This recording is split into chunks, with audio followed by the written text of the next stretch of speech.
When you talk to first-time founders, especially in the startup world, their focus is, well, it's laser-like, Oh, right? completely. It's all about the brilliant idea, Yeah. the aggressive sales pitch, market domination. That's the formula they believe in. They pour all their time, all their capital into that external-facing engine, the product, the pitch, the funding rounds.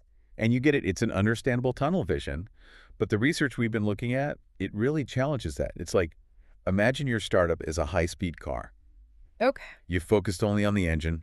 You've built something that can go 200 kilometers an hour, but you have completely forgotten to install, the steering wheel or the brakes. Exactly. And that lack of internal control, the governance, the structure, and the people processes, that's what cripples momentum. You see these implosions even when the market is perfect. Right. So today we're doing a deep dive into the material that confirms this. We're talking specifically about HR consulting and why it isn't just overhead. It's the secret weapon. It is, especially for founders aiming for sustainable growth, and especially in a dynamic market like Bangladesh. Yeah, we've seen businesses with this explosive market success just implode, all because that human capital foundation wasn't built to scale. The data confirms it.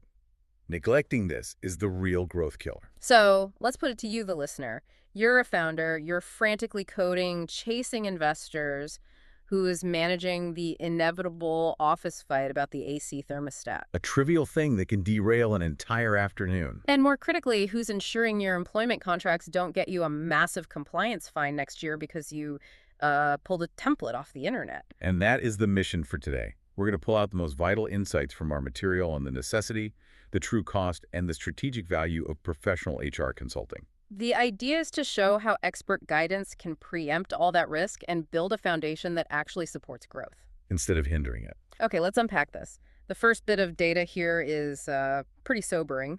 It is. It highlights the reality that many startups fail, not because the idea was bad, but because of these weak internal structures, terrible hiring, and just huge compliance risks. That's where the mindset shift has to happen. For a business growing fast in a place like Dhaka, the challenge isn't just finding someone. No, it's about institutionalizing the process to attract, retain, and manage that talent, all while keeping the company out of legal hot water. So it's not just paperwork, it's actually protection. Exactly. The material defines HR consulting not as a cost, but as a strategic partner, providing expert advice and hands-on support for, for your whole people strategy. It reduces inefficiency and legal exposure from day one. Right. And I think what makes this non-negotiable is really understanding the price of getting it wrong. Let's hit that statistic head on because it's genuinely massive. It is. The research pulls from global HR studies, and it gives this one painful number. A bad hire can cost a company up to 30% of that employee's first-year annual salary. 30%. Yeah. It's an enormous number. And founders often just dismiss it, cost of doing business. But if you break it down, that number is actually conservative. How so? Because it's not just their salary before you let them go. You're paying recruitment fees, all the time managers spent screening and onboarding. Wasted time. Totally wasted. Yeah. And there's severance.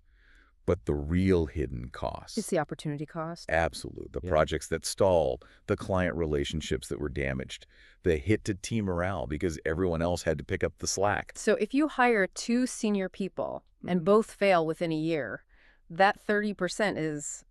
It's a fortune completely wasted. All because a robust hiring process, which a consultant provides, wasn't there. It really frames the investment as simple cost avoidance. Okay, but I'm a founder. My runway is tight. Can't I just DIY this until the next funding round? That's the founder's dilemma, right? Yeah. But the sources, they point to 4 big challenges that show DIY is a false economy. First, high turnover. Wasted cost. Exactly. Second, immediate legal risk, because your policies aren't compliant with local law. Third, you get low productivity from bad onboarding. And fourth, A lack of accountability. no performance systems, no way to measure anything. It's a structure built to fail the moment you try to accelerate. Okay, so that brings us to the next big point. Deconstructing this whole investment myth. Right, the sticker shock. Because you see that, say, $100 to $400 hourly rate, and if you're bootstrapped, you panic. So how do we reframe this? What are you actually buying? The key is flexibility. You aren't buying a fixed asset, you're buying expertise on demand. And yeah, those hourly rates, they're for highly specialized work. Most startups won't need that for day-to-day stuff. Exactly. Yeah. So you look at the other models, a monthly retainer, maybe $1,000 to $5,000. That gives you consistent access to advice. And for a bigger project. For a big one-time overhaul, like a full employee handbook, you use project-based support. That could be anywhere from $3,000 up to $25,000 or more. That flexibility is key. You're not committed to a full-time senior HR manager's salary and benefits from day one. And you're buying strategic outcomes. Our sources list 5 core benefits, but let's just focus on the big 3.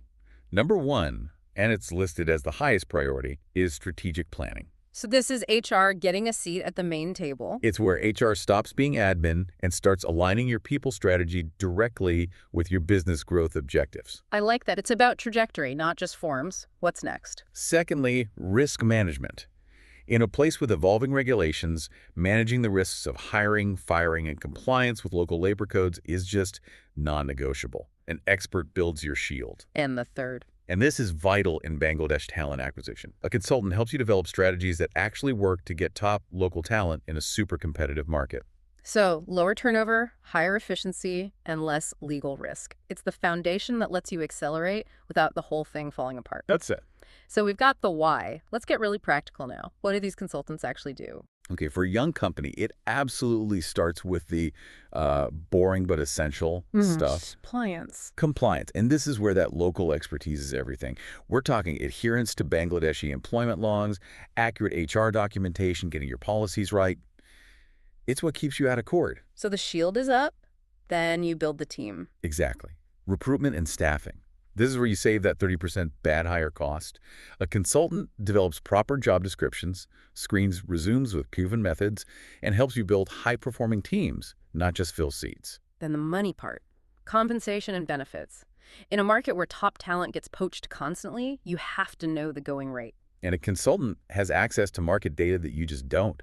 They can build pay plans that attract the best people without you overpaying or, worse, underpaying and losing them. Okay, beyond those critical basics, the sources also talk about the soft power services. Right, and this is what builds culture. You've got performance management setting up systems to track performance and align goals. It turns managers into actual coaches.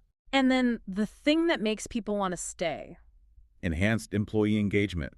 Using surveys, reward systems, development programs, all of it fosters loyalty and productivity.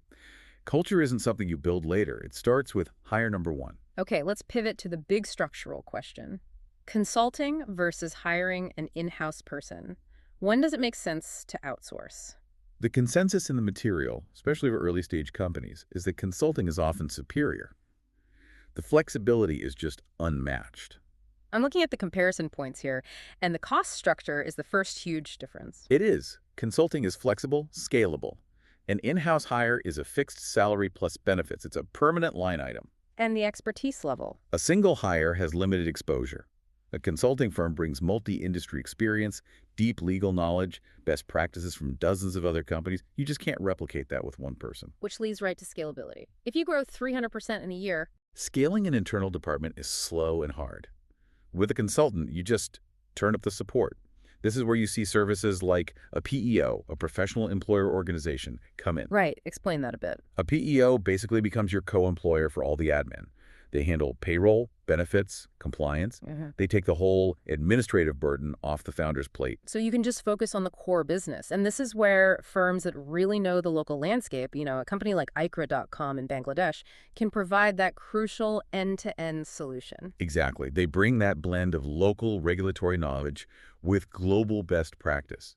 And this isn't some niche thing. The global HR outsourcing market is projected to be $46.2 billion by 2027? Wow. It's a recognized global best practice for a reason. Okay, so to get the most value, the materials list a few best practices.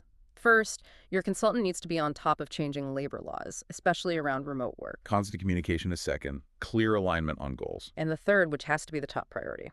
Maintain confidentiality. Always. HR deals with the most sensitive data in the company. Strict ethical standards are absolutely non-negotiable. So we've covered a lot, from the financial shock of a bad hire to the strategic benefits of external expertise. Let's try to synthesize this. I think the core takeaway is pretty simple. HR consulting isn't just overhead. It's a vital foundation for compliant, sustainable growth. It provides the legal compliance, the access to top talent, and the scalability that a growing business desperately needs. Especially in a complex market. It prevents those catastrophic mistakes and liberates founders to focus on their vision. Right. By partnering with professional consultants, whether it's project work, a retainer, or a full PEO service from a locally expert company like Iker.com, you're basically buying operational armor. It's what allows you to go after those ambitious goals. So we'll leave you with one final thought to think